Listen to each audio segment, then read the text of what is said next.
Hello everyone, this is me Lamia Sultana from my page Lamia's diary. আজকে আমি সন্ধ্যার সময় আমার স্ন্যাক্স হিসাবে নুডলস খাবো। আর এই নুডলস রেসিপিটির জন্য আমি এখানে আমার গরম পানি করতে দিয়েছি, আর গরম পানির ভিতরে দিয়েছি হালকা একটু সয়াবিন তেল আর একটুখানি লবণ।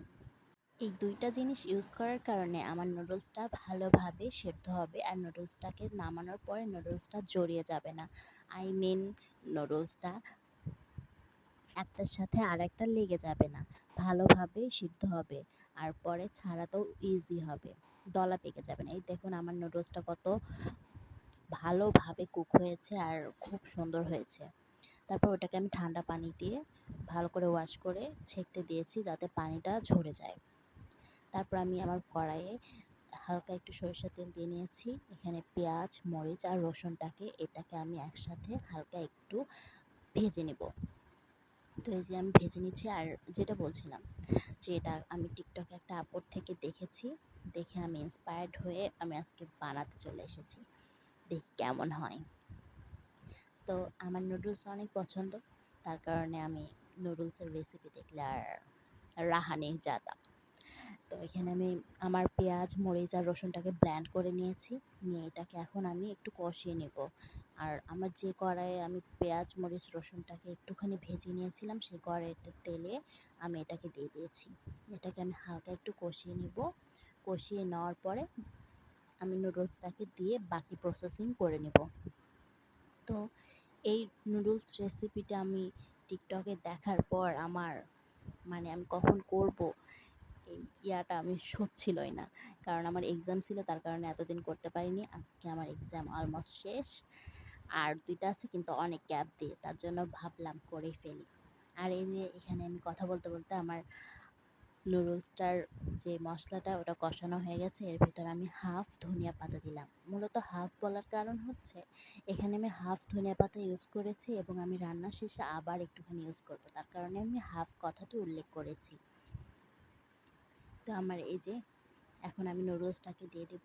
দেওয়ার পরে দুটো ভালোভাবে মিক্সড করব, যেন নুডলসের সাথে মশলাটা ভালোভাবে অ্যাডজাস্ট হয়ে যায়। তো এখানে আমি ভালোভাবে মিক্সড করে নিচ্ছি। নুডলস খেতে কার না পছন্দ? আর আমার নুডলসটা আসলেই খেতে অসম্ভব টেস্টি হয়েছিল। আপনারা চাইলে আপনারা ইউজ করতে পারেন।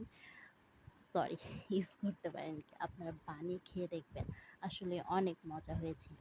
আর এটা অনেক ইজি, একদম ইজি পিজি। কোনো চিকেন বা ডিম কোনো কিছু ইউজ করতে হয় না। জাস্ট একটু ধনিয়া পাতা, পেঁয়াজ, মরিচ, রসুন থাকলেই এনাফ আর একটা নুডলস।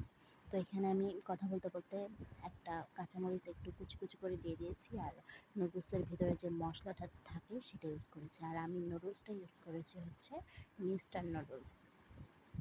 মিস্টার নুডলস খেতে আমাদের অনেক ভালো লাগে, আমি পছন্দ করি, যে কারণে আমার বাসায় সবসময় মিস্টার নুডলস আনা হয়। এই তো আমার কথা বলতে বলতে আমার নুডলসটা রান্না শেষ। আর নুডলসের সাথে ডিম পোস্ট না হলে কি একদম আনকমপ্লিট মনে হয় না? আমার কাছে তো মনে হয়। আর এখানে দেখুন আমি একটু সস দিয়ে ঢং করে নিচ্ছিলাম। আই মিন, এখানে আমি একটা ইমোজি আর্ট করছিলাম, তাও উল্টা।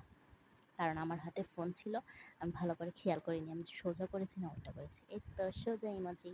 অ্যান্ড আমার নুডলসটা ফাইনাল লুক কেমন হয়েছে দেখতে বলুন তো? দেখতে তো অসম্ভব ভালো লেগেছে আমার কাছে, আর খেতেও অনেক ভালো লেগেছে, আলহামদুলিল্লাহ।